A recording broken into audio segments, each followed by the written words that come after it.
The fairy tale about redhead Alice, a time traveler to Staraya Ladoga. Early in the morning, my parents and I finally decided to spend a few days in Karelia. On the way to Karelia, before turning to Staraya Ladoga, I received an advertisement on my tablet. There was a festival of reenactors in Staraya Ladoga.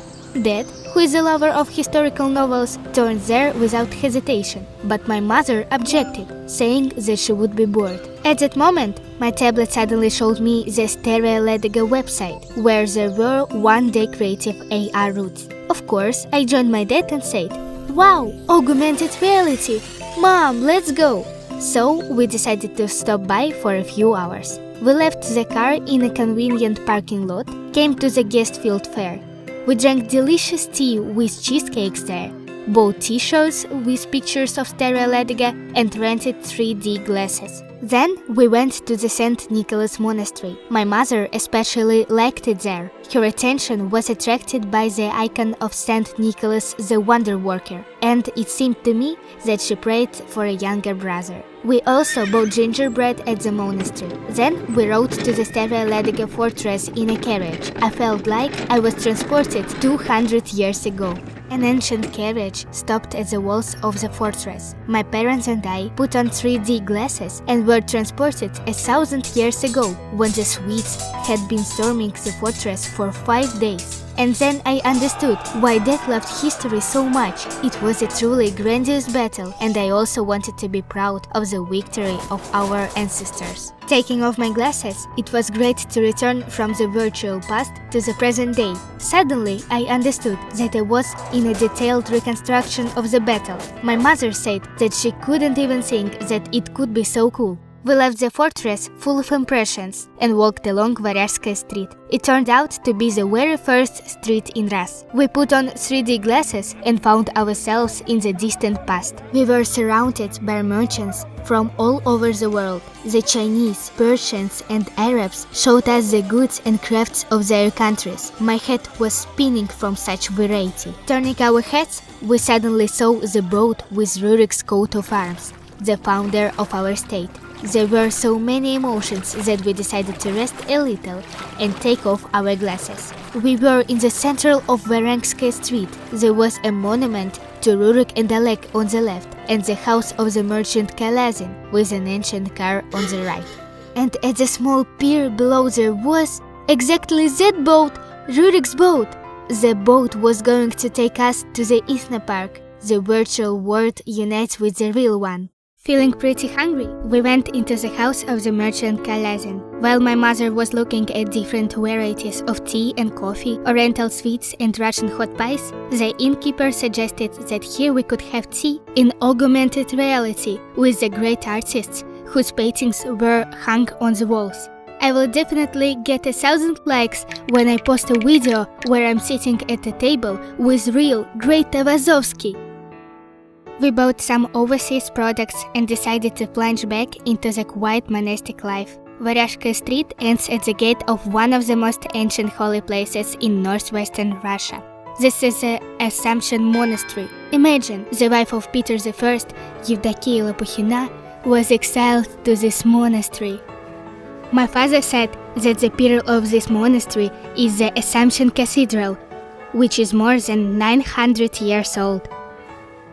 And my mother bought an icon there. Leaving the monastery, we saw the mix of times again. There was an ancient park on the right and a modern space with small architectural forms on the left.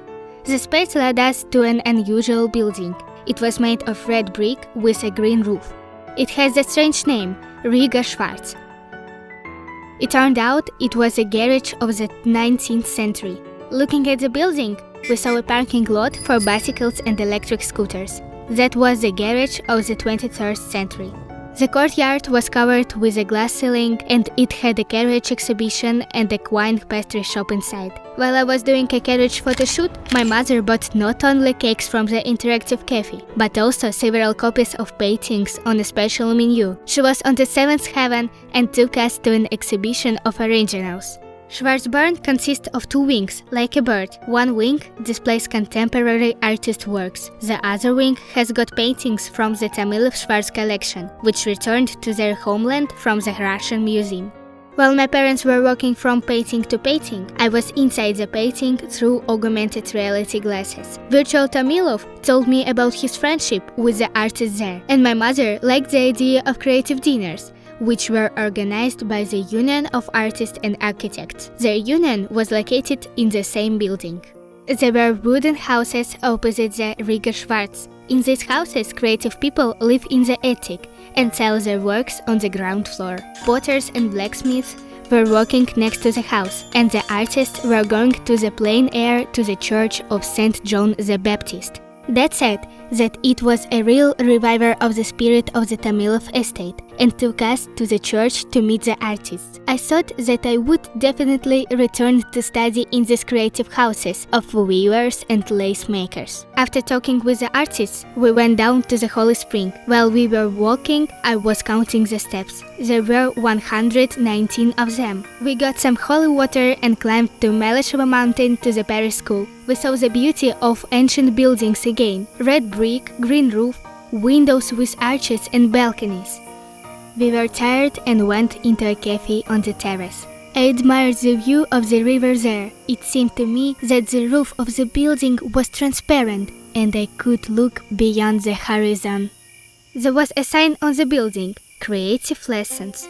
Taking a breath, we went to the first floor. There was a classical painting lesson there. Mom remembered the children's art school and decided to paint there. But my dad and I went higher and entered a computer painting class. Dad decided to create a painting using neural networks because he really liked the idea of setting a theme with keywords. My non-drawing dad came up with the masterpiece, a time traveler named Alice in Van Gogh style. What I liked most was the class where they painted with virtual brushes using 3D glasses. I imagined myself as an adult blonde artist in a luxurious black dress and began to create my work.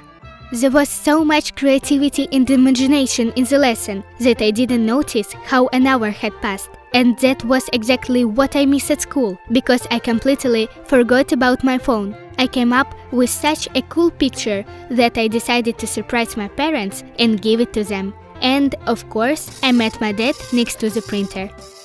Then we looked at the top floor at the museum. The 1000-year history of local shipping was presented there. We could view the exhibition using 3D glasses or admire large-scale replicas of ships in reality. However, we had to go and we decided to see the entire museum in details next time. Before leaving, we wanted to eat something tasty, so we went to the ancient Ladoga cafe. We met the family who spent several days in Staraya Ladoga there. They told us about the year-round Isna Park Varyarskaya Sloboda. Their impressions were so vivid that we would like to spend one of the next weekends in Isna Park to see the culture of different countries, to try different cuisines and to attend an evening show. And I will finally ride a camel and my dream to sail on the ancient boat to the Isna Park will come true. We showed our paintings to our neighbors at the table and they, like seasoned tourists, gave us advice how to bring our masterpiece to perfection. It turns out that in the craft house we can make our own frames for the printed drawings. I persuaded my dad to leave his work in the framing workshop in order to return here and take other master classes. Leaving Staraya Ladoga, we saw a stone, Aleg's hill, that remembered the verses. Aleg, the wise prince, rose to arm, cried vengeance on the ruthless horde of raiding Chaucers. Field and farm, my men shall put to fire and sword. Dad suddenly said, we must definitely visit this place. We came to the hill and saw a stunning view and fell in love with Staraya Ladoga completely. We felt involved in the great history of Rus here. I was delighted, but my dad suddenly became serious. Getting into the car, he told us about his thoughts. He was sure that investing in Staraya Ladoga was an interesting business project. In response to Mom's silent question, Dad offered to buy the house for further rental as a guest or craft house. or to organize business with Uncle Andrew here. That said, that Uncle Andrew would appreciate the idea of not only making a profit, but also becoming the main investor in the first capital of Rus. My dad took Mom's hand and said intriguingly, "Let's go here for a few days. We'll walk along the shore, enjoy sunrises and see of sunsets." And our practical mother answered, "Where we will spend the night." At that moment, I also felt that I wanted to return to Staraya Ladoga to ride a bike, spend the whole day in the Isna Park, and take part in the food festival. The day was so full of impressions that only on the way home I realized that it was one of the happiest trips in our life.